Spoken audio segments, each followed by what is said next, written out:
Got me falling right back.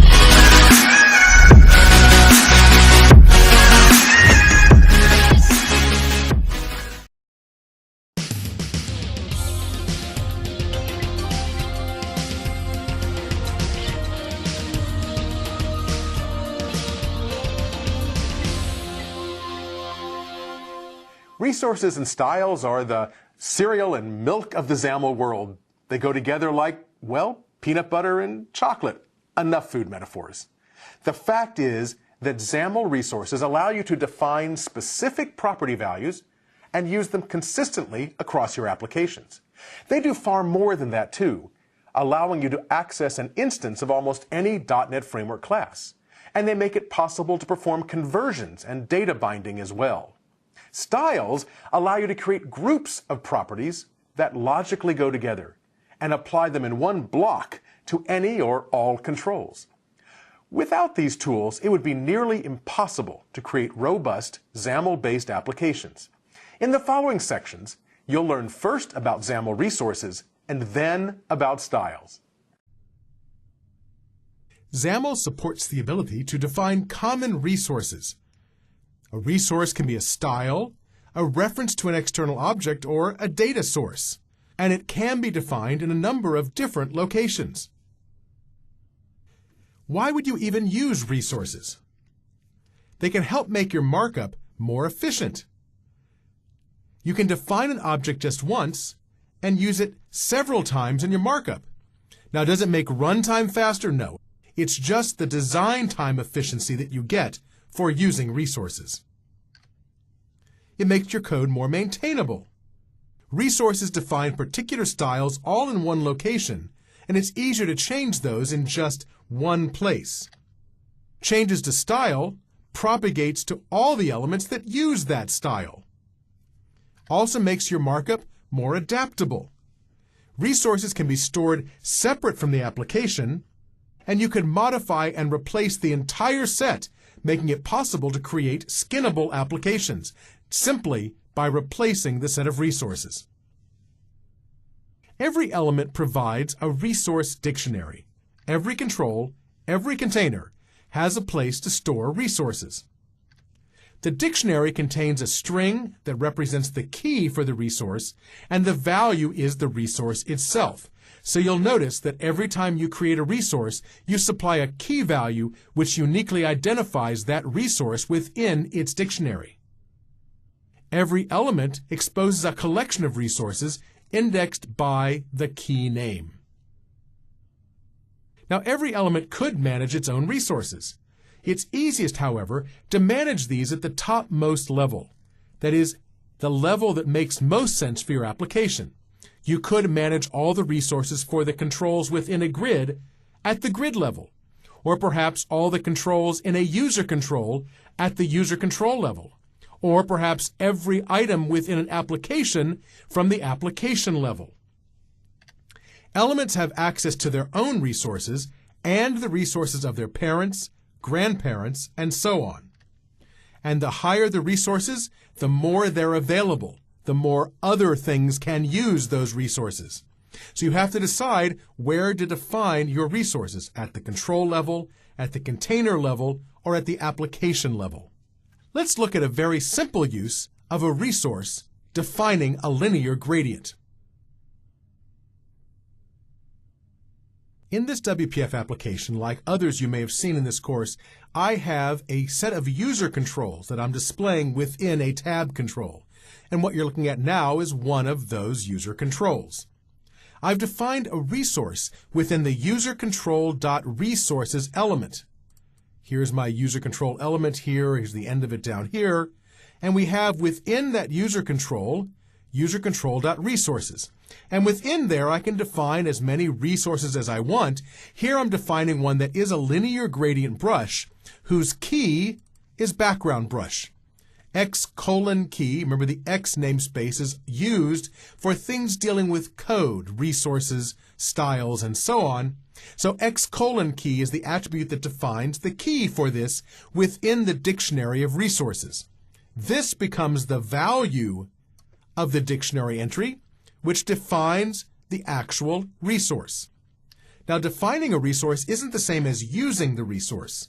Down here in this border, you can see I've specified the background as being a static resource named background brush. This is a markup extension that says when it comes time to render this thing, go look for a static resource whose name is background brush. It finds that static resource not in the border itself, not in the grid that contains it, but in the user control that contains that. So it's a grandparent's resource that gets used within this border control. Now, I will mention that all the examples here use user controls, but often you'll use a window element, and you can also place resources at the window level. As a matter of fact, most WPF applications do that. But because this application is based on user controls, I have my resources at the user control level. Does it make sense to use a resource in a situation like this where we only consume it once? Maybe not. On the other hand, you may decide to use the same linear gradient in a different situation in the same page, so it'd be nice to have it pulled out, factored out as a resource so you could use it in another place in this same user control. Now, if we place this resource at the application level, we could use it on any user control within our application. We'll look at that later. For now, it's only available within this particular user control. To review, in the example you just saw, the resource appears within the user control.resources element. The resource includes the x:\key attribute, which defines the key for that resource, so you can refer to it using that key. The x: prefix places x:\key in the XAML namespace, and you'll use this key for the resource when you're referring to it. The name is arbitrary, call it whatever you want, but it must be consistent across its usage. Here's a tip. Name your resources based on their functionality, not on their contents. I named that resource background brush, not white, yellow, orange, blue, linear gradient brush, because at some point I might change the colors and then the name wouldn't make any sense anymore. So that's just a tip for you on the use of resources. To refer to the resource, you can use a markup extension that looks like this. I said the border had a background attribute that was a static resource named background brush, and for a markup extension, it has to be in the curly braces. XAML uses markup extension when it needs to set a property in a non-standard way. This is pretty non-standard because we're not setting it right there in the markup, we're setting it somewhere else altogether. The static resource keyword indicates the key property to locate when it's time to set that property. And I asked this question once before, does it make sense to use a resource when you're only using it once? And the answer is, most often. I think most developers pull common things like backgrounds and linear gradients out into resources so they could be used more than once if necessary. Perhaps you're wondering about that static resource keyword. You might wonder, is there a dynamic resource keyword? Well, there is. Static resources are applied only when the window first loads. Changes to the resources update automatically. However, replacing the resource completely in code would go unnoticed if you used a static resource. On the other hand, dynamic resources are loaded slightly later, and replacing the resource completely affects the display at runtime. Dynamic resources require slightly more overhead because WPF has to be concerned about keeping things current when you change the resource value. If at all possible, use a static resource. That is, if you're not intending to change what the property refers to in the control or the element that uses the resource, using a static resource will save memory and time. On the other hand, you should know that if you have a static resource and you modify it in code, but you don't change its entire object, that is, you don't change to a different resource altogether, changing a static resource will update the WPF application, even if it's a static resource. If you do want to change to a different resource altogether in code, you'll need to use a dynamic resource. When you define static resources, the location matters. You must define static resources before they're used in the markup. That is, you must define a static resource higher in the markup than its use. The XAML parser reads from top to bottom and expects to find the resource defined before it's used. As I mentioned before, every element maintains its own resource collection. Every element also has access to the resources of its parent, grandparent, and so on. Each element will use the most local resource it finds if there are conflicts. For example, you might have a resource named background gradient defined at the current element level and again at the container level. The element will use its own resource rather than the one at the container level. It won't be a problem. It will just use the most local one it finds. If you want to refer to a resource in an element, just remember the element looks first in its own resources, then its parents, then its grandparents, and so on. Where does this search end? At the topmost level, in the application level XAML file. If you refer to a resource that the XAML compiler can't find in the current page or user control or wherever you are, it will look as a last resort in the application level XAML. If it can't find it there, if it doesn't exist, then you got a problem and your code won't compile. Let's look at an example of using the hierarchy of resources. I've loaded the sample page resource-dictionary.xaml, which is a user control that contains several buttons. Let's look at the buttons to see how we set the background for each. So here, what do we have? We have a button whose background is a static resource named Stack Panel Background Brush. Okay, well here we have a Stack Panel Background Brush which is defined right here in the stack panel that contains these two buttons. It finds this background brush resource one level higher than itself in its container, and that gives us a pink solid color background brush. Okay, the next button looks for a static resource named background brush. It doesn't find it in its own resources. It doesn't find it in the stack panel resources. Where is it going to find it? Well, if we look in the user controls resources, there we find a background brush. And this background brush should look familiar from the previous example. But in any case, we're using this resource for the second button. The point of this exercise is to note that the first button found its static resource on its parent's resources, and the next button found its resource in its grandparents' set of resources. And there's nothing wrong with that. What if you want to refer to a static resource which is defined in an element from that element's markup? Well, the problem is the resource must be defined before you use it. In order for that to work, you'll have to rearrange the markup and have the nested element syntax instead of the attribute syntax for that background property. Otherwise, there's no way to arrange the markup so the definition of the resource occurs before the use of the resource. Let's look at how you can make that happen. In this example, Resource Hierarchy 1, which is ostensibly the same as the last example, there's one wrinkle added.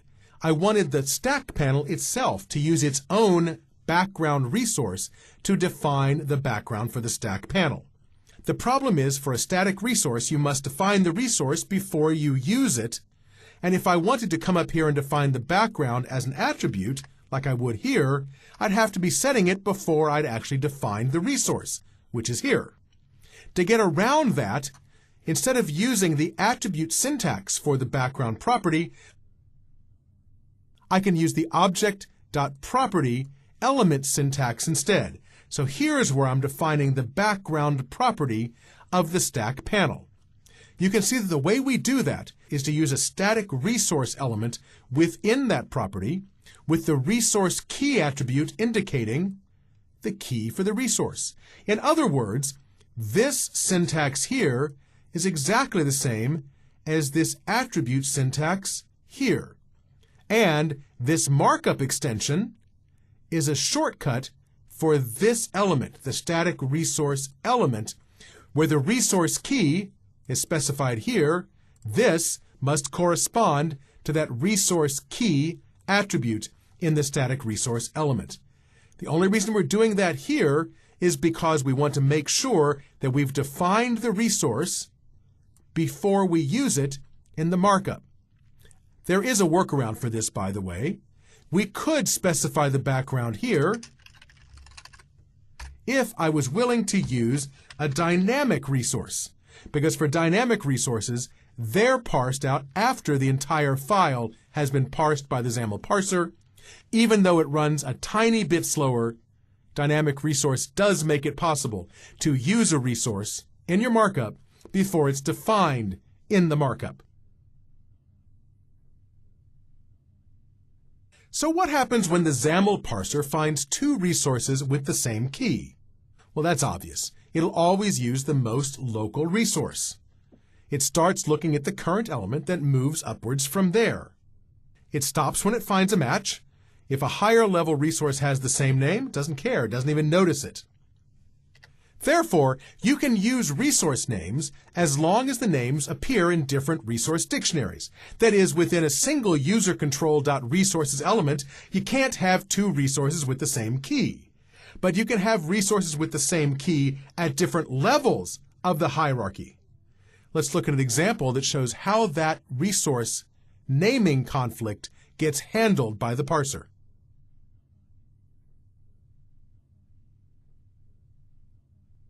This example is ostensibly the same as the previous example you saw. There's a stack panel with two buttons on the stack panel. The interesting question is, where does each button find its background resource? The first button is looking for a static resource named stack panel background brush, and it finds it right here in stack panel.resources, a solid color brush named stack panel background brush with a color of pink, and it is pink. Now the next button is looking for its background, a static resource named background brush. In the prior example, it found that background brush as a resource defined here in user-control.resources. It was a linear gradient brush. I'm sure you remember. In this example, though, it's not. It finds background brush not in its own resources. It looks then in stackpanel.resources and finds a solid color brush here named background brush with a color of aquamarine. Therefore, this button no longer gets its background resource from the user control. Instead, it gets it one level lower at the stack panel resources. It looks here, doesn't find it. It looks here, it does find it. Even though these two resources have the same key, there's no conflict because they exist in different resource dictionaries. What if you want to use a resource in more than one XAML file? That's the highest level you have for each file, is putting resources at the file level, user control, window, whatever.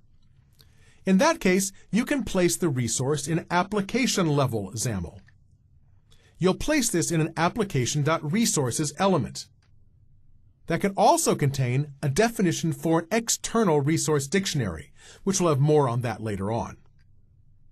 So why wouldn't you always use application-level resources? It's the same issue as using global variables. Why not use global variables for all your variables?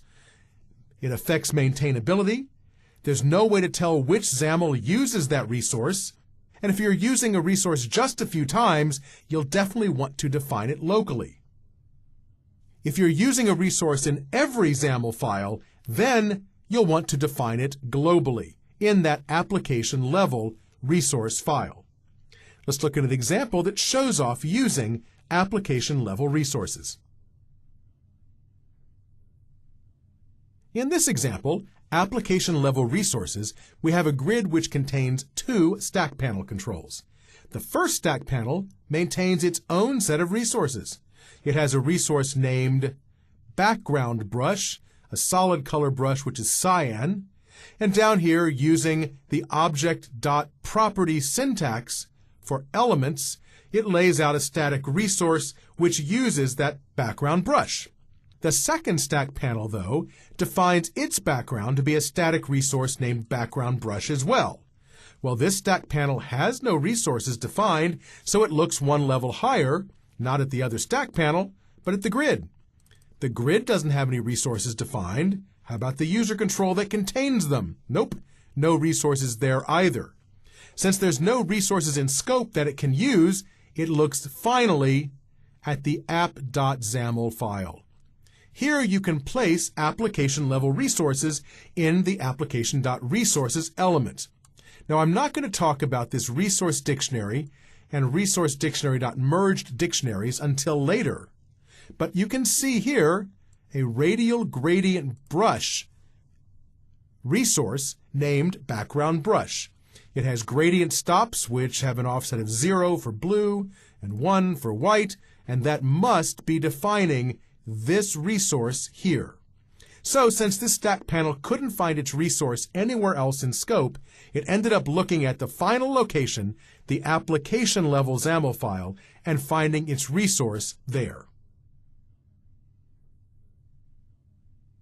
Normally, you can figure resources in the markup for your page, but sometimes you may need to modify them in code at runtime. It's easy to find the appropriate resource and make changes in code. Resources are stored in dictionaries indexed by the key, so all you need to do is, knowing the key, find the right dictionary. Sometimes that's easy, sometimes it's not, but that's the trick, finding the correct dictionary. To make it easier to find the correct resource dictionary, WPF supplies the find resource and try find resource methods. This looks up the element tree from where you start to find the resource that the element actually uses. It emulates what we just did when looking through resources. There's no guesswork involved. Find resource raises an exception if it doesn't find the resource you're asking for. Try find resource returns a null reference on failure. This is the easiest way to find a particular resource, and you have to find the resource in order to change it. I need to mention that WPF optimizes for changes to resources. It supports the concept of freezing resources. Because you can modify the state of any resource at any time in code, WPF has to keep track of all their resources and update the display if you do. If you're not going to make changes, there's no reason to always poll all the resources to see if they've been changed to update the display. To ensure that you don't make changes, resources are read-only, that is, they're frozen. You can freeze your own objects if you want, and you can unfreeze objects that you freeze. You would freeze them so other code can't make changes to them. On the other hand, you can't unfreeze resources. Therefore, it would seem like you can't modify resources in code in WPF. What you have to do is clone the resource, reassign the value, and then modify your clone. This requires, however, that you've used a dynamic resource rather than a static resource. Remember, when you reassign the value of the resource totally, you have to have used a dynamic resource. If you try to do this with a static resource, you can change it all you want. You'll just never see that change on the screen. I've run the sample application and I'll choose Code Modifications, and here I can click the first button to change the text color from blue to red. Here I can click the Change Background button, and that will change the radial gradient brush in the background from having blue at the center to having white at the center, and I can switch back and forth between those two color settings. I'm just swapping the colors, in other words. Let's see how this works. if I look at the resources in code page here, you'll see that I've laid the page out so that we have two buttons, each whose foreground property is set to a static resource named text brush. And that static resource is defined right here in the user control. On the other hand, the stack panel itself has a background defined as a dynamic resource named background brush. Well, that's not defined anywhere here. That's defined in the application level XAML, which is here. Now, why is it a dynamic resource? Because it won't work unless it is, and we'll show why in just a moment. When I click the button, what's the code that I'm running? Here, when I click the first button, I get a reference to that sender and store it away in a variable named btn. Now, starting at that button, I want to search for a resource named text brush, and it finds that resource by calling the try find resource method. That either returns something or it doesn't. If it does find something that isn't null, I'm going to set the color property of that brush to be red. Now, how come this works as a static resource? Because WPF doesn't freeze local resources, just application level resources. So I can use a static resource in this case because this resource is defined locally, right here within this user control. On the other hand, when I click the other button and want to modify an application level resource, I fight with the fact that application level resources are frozen. I start the same way. I call the try find resource method of the button to find a resource named background brush. If that brush isn't null, I'm going to take the color in the resource's first, well, it's actually the second gradient stop and store it away into a variable. Now, if the brush is frozen, and it is in this case, I need to clone the brush. There's a clone method that allows you to make a complete copy of it, including all of its properties. And in that new brush, I'll swap the colors out by taking gradient stop 0, put its color into gradient stop 1.color, and then take the color I stored away and put it into gradient stop 0.color, swapping the colors out. And then I'll set application.current.resources named background brush. I'll make that resource contain the new brush. Can't modify the old one, so I set a new one into that resource. That requires the consumer of the resource to be dynamic. It has to be a dynamic resource, or you can't modify the object to which the resource refers. You would just never see the change on screen. If you don't believe me, change that resource from being a dynamic resource to a static resource, run the application again, click the button, and you'll never see the change. Because it can't update the screen because you changed the object to which the resource applies. Of course, if the brush wasn't frozen, in that case we could just swap out the colors and it would just work. But I promise you, the resource is frozen because WPF freezes application level resources. That's all it takes to modify a resource at runtime. You can place resources in any XAML file, including the application level XAML file. Maybe you need to share resources between applications, not just within an application. Maybe you want to move all your resources to a separate file that contains only resources. This is, in effect, an external resource dictionary, and a resource dictionary provides this functionality. It's simply a XAML file with nothing in it except resources. Visual Studio makes it easy to add a resource dictionary. All you have to do is add a new item to your project, select Resource Dictionary, and it creates an empty resource dictionary for you. I've already done that for this project, so we can examine the resource dictionary that I've created. I've added to my project two resource dictionaries, one named Border Brushes and the other named Button Brushes. Let's look at these. Each one is a resource dictionary at the root element, and each one contains the same namespaces you've seen defined in other XAML files. This one contains a single solid color brush resource whose key is button background brush, color is yellow. The other one contains the same markup plus two resources, a red border brush and a linear gradient brush named border background brush. These resources are used in the sample page named Resource Dictionary.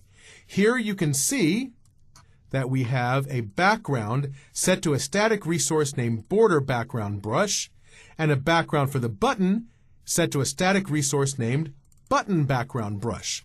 Well, neither of those resources is found here in this user control, so the next place to look is in the application level XAML. If we look here, they're not defined here either. But what do we find here? We find here within the application.resources element, an element named Resource Dictionary. Within that Resource Dictionary, we find a radial gradient brush resource defined as just a bunch of loose XAML sitting here. And also, we find a Resource Dictionary.merged dictionaries element. This allows you to define external resource dictionaries. Here in a resource dictionary element, we have source equals and the path to that external resource dictionary.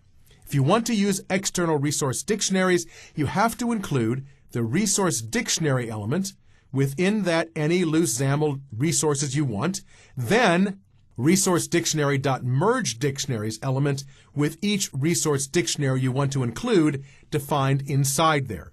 I will mention that if you don't use merge dictionaries, you don't need this top-level resource dictionary element, and you can just place the loose XAML resource directly within the application.resources. This is all it takes to use external resource dictionaries, and this is how you can share resources between applications. You need to note one small restriction about using merge dictionaries.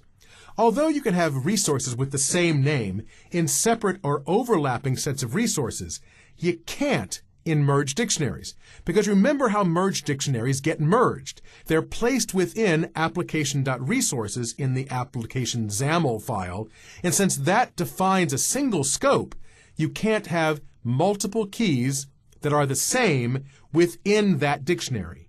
So you need to make sure that since they all end up in the same dictionary and the dictionary is indexed by key, all merged dictionaries share the same key name namespace. Therefore, it's important that every merged dictionary that you create have a unique set of key names. You may find it useful then to use a naming convention that forces this to be true. In any case, when you merge dictionaries into a single project, they all must have unique key names. Promise that you'll catch me.